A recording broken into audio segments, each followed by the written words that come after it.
Народните представители от парламентарната комисия по земеделие и храни решиха да подкрепят земеделските производители, които след промени в закона за данък добавена стойност са задължени да слагат измервателни уреди на резервоарите за гориво в стопанствата си. Промените засягат всички ведомствени бензиностанции и са в сила от 1 януари. От няколко дни фермерски организации протестират срещу промените в закона, които са обнародвани на 24 декември 2014 година.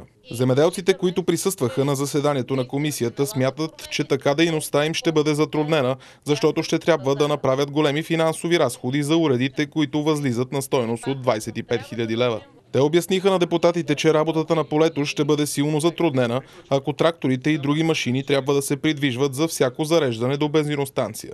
Срещу поправката в бюджета, приета в късните часове на последния работен ден на парламента за изминалата година, се изказа народният представител от политическа партия Атака Калина Балабанова. Според нея подобна поправка е изцяло в ущърб на дребните земеделски производители.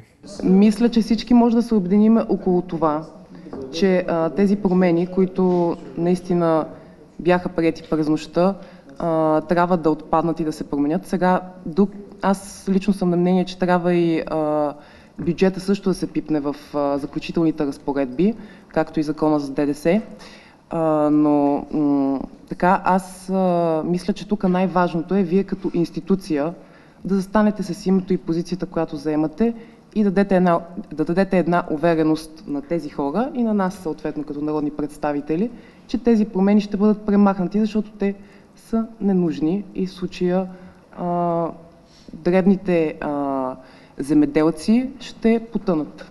След като всички членове на комисията се обединиха около мнението, че въпросната поправка трябва да бъде върната за преразглеждане в пленарна зала, Калина Балабанова попита министъра на земеделието Десислава Танева относно нейната подкрепа при евентуално преразглеждане на казуса. Министерството на земеделието подкрепя ли тия промени или не ги подкрепя?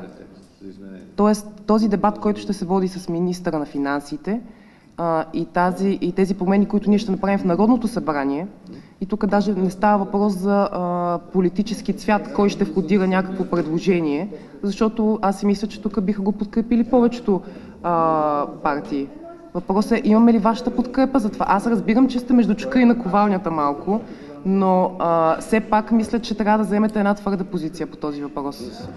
Госпожо Балабанова, Министерството на земеделието и храните не е подкрепило и това няма как да намерите документация такава. Направените вече промени.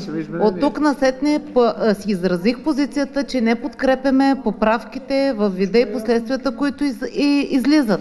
А оттам насетне вече законопроект, който ние не може да инициираме, ако вие инициирате като народни представители, ще подкрепим това, което наистина е възможно да се направи. В крайна сметка депутатите от комисията решиха да се застъпят пред финансовия министър Владислав Горанов за правата на земеделските производители и те да бъдат изключени от обхвата на изискванията за измервателни уреди, като това да бъде изрично уредено в наредба към закона за данък добавена стойност.